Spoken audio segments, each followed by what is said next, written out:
Morning students, how are you? कैसे हो आप लोग? उम्मीद करता हूँ आप लोग अच्छे होंगे, घर पे होंगे, आप लोग स्वस्थ होंगे। सो हमारा आज का जो टॉपिक है that is the acidic character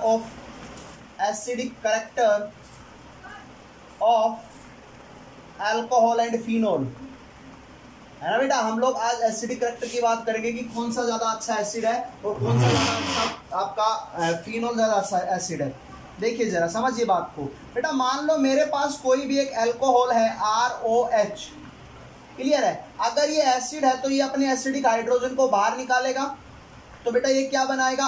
RO negative plus H positive. Clear है, ध्यान से समझिएगा बात को, एक ही झटके में बात समझ में आ जाएगी। अब जब H पॉजिटिव यहां से बाहर निकला है तो ऑक्सीजन के ऊपर क्या चार्ज आ गया? नेगेटिव चार्ज आ गया। तो जितना ज्यादा नेगेटिव चार्ज स्टेबल होगा, जितना नेगेटिव चार्ज ज्यादा स्टेबल होगा उसका एसिडिक स्ट्रेंथ उतनी ही ज्यादा होगी। H पॉजिटिव निकलने के बाद ऑक्सीजन के ऊपर नेगेटिव चार्ज जितना ज्यादा स्टेबल रहेगा उतनी ही ज्यादा स्टेबिलिटी रहेगी, जो उतना ही अच्छा एसिडिक कैरेक्टर रहेगा। तो जरा देखिए, ये मेरे पास वाटर है और ये मेरे पास अल्कोहल है। बताइए इनमें से अच्छा एसिड कौन सा है? सर अगर एसिड है तो H पॉजिटिव बाहर निकालेगा, यहां से भी अगर एसिड है तो H पॉजिटिव बाहर निकालेगा। बोलिए, but this R group shows plus I effect. ये इसको प्लस आई इफेक्ट शो करके इसको इलेक्ट्रॉन देगा। इलेक्ट्रॉन देगा तो इसके ऊपर इलेक्ट्रॉन डेंसिटी बढ़ जाएगी, जो अपने आप में क्या हो जाएगा बेटा? धीरे धीरे अनस्टेबिलिटी बढ़ती चली जाएगी। लेकिन अगर यहां पर मैं हाइड्रोजन की बात करूं तो ये कोई प्लस आई इफेक्ट शो नहीं करता है, तो इस वजह से मैं कह सकता हूं कि नेगेटिव चार्ज यहां पर ज्यादा स्टेबल होगा और H2O का acidic strength as comparison to alcohol क्या होगा बेटा? ज्यादा होगा। क्लियर है आप लोगों को?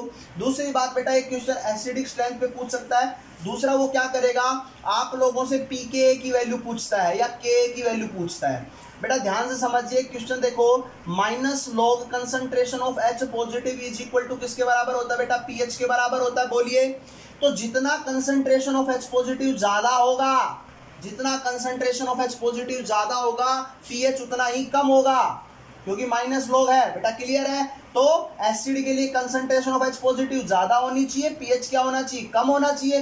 तो वहीं पर minus log of Ka is equal to किसके बराबर होगा बेटा? बताओ, pKa के बराबर।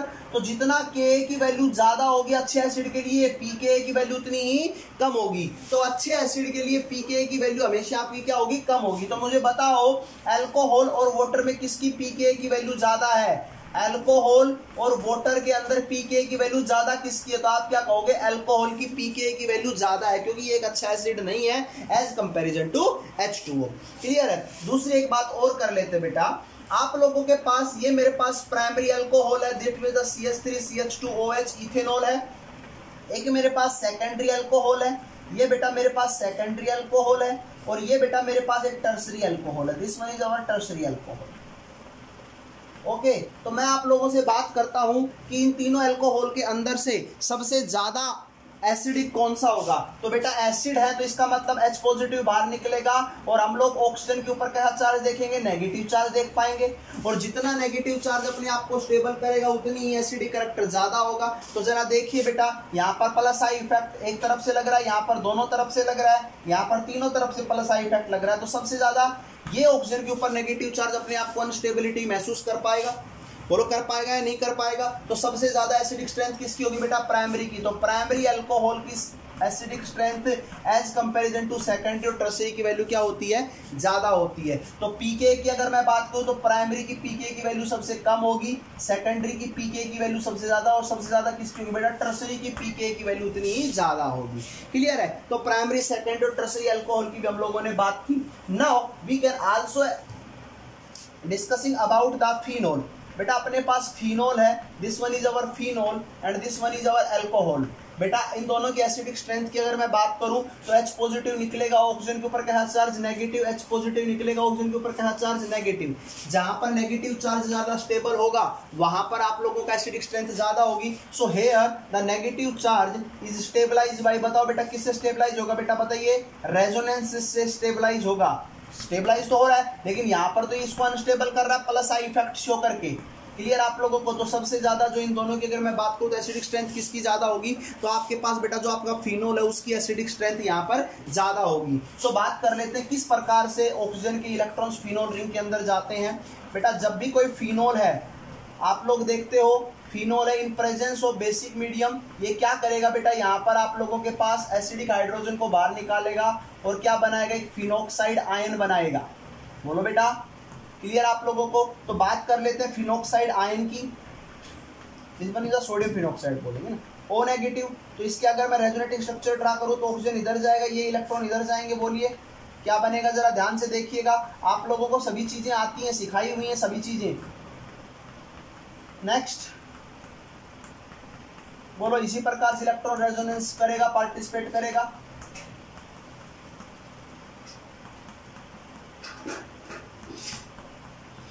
तो इस प्रकार से रिंग के अंदर इलेक्ट्रॉन्स आ रहे हैं और ये नेगेटिव जो H पॉजिटिव निकलने के बाद फिनोक्साइड आयन का नेगेटिव चार्ज है, रेजोनेंस की वजह से क्या हो रहा है, स्टेबलाइज हो रहा है, रिंग को एक्टिवेट कर रहा है।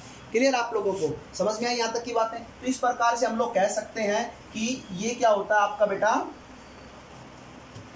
ज्यादा स्टेबल होता है। दूसरी आपकी बात करता हूं मैं आप लोगों के पास यहाँ पर, और वो क्या है कि अगर मान लो मेरे पास कहीं पर भी फिनोल है और फिनोल के साथ अगर इलेक्ट्रॉन विड्रॉइंग ग्रुप जुड़ा हुआ है और कहीं पर भी फिनोल के साथ इलेक्ट्रॉन डोनेटिंग ग्रुप जुड़ा हुआ है, तो बेटा इलेक्ट्रॉन विड्रॉइंग ग्रुप का एसिडिक कैरेक्टर ज्यादा होता है। तो जहां पर भी इलेक्ट्रॉन विड्रॉइंग ग्रुप लगा हुआ होगा वहां पर एसिडिक स्ट्रेंथ इंक्रीज हो जाएगी, उतना ही एसिडिक नेचर ज्यादा हो जाएगा। और एसिडिक नेचर उतना जितना ज्यादा होगा, इसका मतलब आप लोगों को समझ में आ गई होगी बातें, कैसे हुआ होगा जरा देखिए। अगर मान लो मैं इलेक्ट्रॉन विड्रॉइंग ग्रुप के ऊपर पॉजिटिव चार्ज डबल बॉन्ड हो और ऊपर नेगेटिव, बेटा एक NO2 ग्रुप लगा देता हूँ इलेक्ट्रॉन विड्रॉइंग ग्रुप की तरफ, तो H पॉजिटिव निकलेगा तो ऑक्सीजन के ऊपर नेगेटिव चार्ज तो इलेक्ट्रॉन कहाँ आएंगे, रिंग के अंदर आएंगे रेजोनेंस के लिए। और ये धीरे धीरे नाइट्रोजन के ऊपर पॉजिटिव चार्ज है, ये रिंग से इलेक्ट्रॉन्स को खींचता रहेगा। तो मींस इस नेगेटिव चार्ज की यहाँ पर स्टेबिलिटी बढ़ती रहेगी, धीरे धीरे नेगेटिव चार्ज अपने आप ऑक्सीजन पर से कम होता जाएगा और अपने आप को क्या ज्यादा स्टेबिलिटी महसूस करवाएगा। तो इस वजह से हम लोग कह सकते हैं कि बेटा जहाँ पर भी इलेक्ट्रॉन विड्रॉइंग ग्रुप लगा हुआ है वहाँ पर एसिडिक स्ट्रेंथ आपकी क्या हो जाएगी, ज्यादा हो जाएगी। क्लियर आप लोगों को। जरा कुछ एग्जाम्पल्स कर लेते हैं आप लोगों के सामने। ये बेटा मेरे पास कुछ एग्जाम्पल्स हैं, देखते हैं बेटा। पहला एग्जाम्पल आप लोगों के पास OH phenol, OH Cl, OH NO2, OH OCH3। दूसरा एग्जाम्पल हम लोग ले लेते हैं बेटा, OH NO2, OH NO2, OH Meta position NO2 और सिंपल फिनोल भी ले लेते हैं इसके साथ। तीसरा बेटा हम लोग एग्जाम्पल ले लेते हैं OH OCH3, OH NH2। Clear है। फोर्थ एग्जाम्पल ले लेते हैं बेटा हम लोग OH fluorine, OH chlorine. Clear आप लोगों को। पांचवा एग्जाम्पल और ले लेते हैं हम लोग, फिनोल,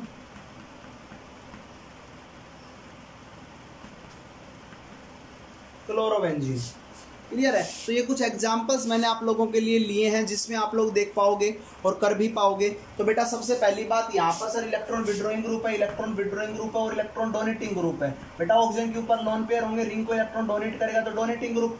तो आप लोग क्या कह सकते हो सर, सबसे ज्यादा किसका होगा, नाइट्रो का, फिर दूसरे नंबर पर इसका, तीसरे नंबर पर इसका या चौथे नंबर पर इसका। बोलो क्लियर आप लोगों को। नहीं अभी भी गलत है बेटा। क्या करोगे, यहाँ पर आप लोगों का प्लस R तो लग रहा है लेकिन साथ में माइनस I भी तो लग रहा है, तो माइनस I से O इलेक्ट्रॉन खींचेगा क्योंकि ऑक्सीजन की इलेक्ट्रोनेगेटिविटी ज्यादा है। तो थर्ड नंबर पर ये और फोर्थ नंबर पर ये, यहाँ पर तो कोई भी इफेक्ट नहीं है। इसकी अगर मैं बात करूँ आप लोगों के पास, तो बेटा यहाँ पर due to the ortho effect nitro और इस हाइड्रोजन के बीच में क्या होता है बेटा, इंट्रामोलिकुलर हाइड्रोजन बॉन्डिंग होती है और इंट्रामोलिकुलर हाइड्रोजन बॉन्डिंग होने की वजह से ये यहाँ पे अपना लेस स्टेबल होगा।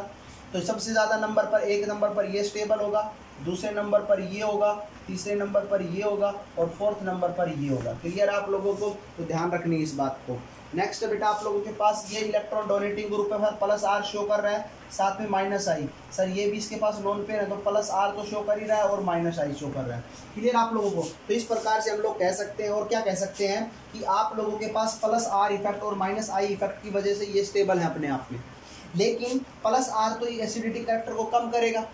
तो माइनस आई क्या करता है बेटा, यहाँ पर इलेक्ट्रॉन खींचेगा और ऑक्सीजन यहाँ पर माइनस आई ज्यादा लगाएगा, क्योंकि ऑक्सीजन की इलेक्ट्रोनेगेटिविटी की वैल्यू ज्यादा है, तो ये ज्यादा स्टेबल हो गया, ज्यादा एसिडिक नेचर होगा इसका। इसमें बेटा फ्लोरीन भी हाइड्रोजन के साथ इंट्रामोलिकुलर हाइड्रोजन बॉन्डिंग बनाता है, तो इस वजह से यहाँ से हाइड्रोजन निकालना मुश्किल हो जाएगा, ये ज्यादा होगा।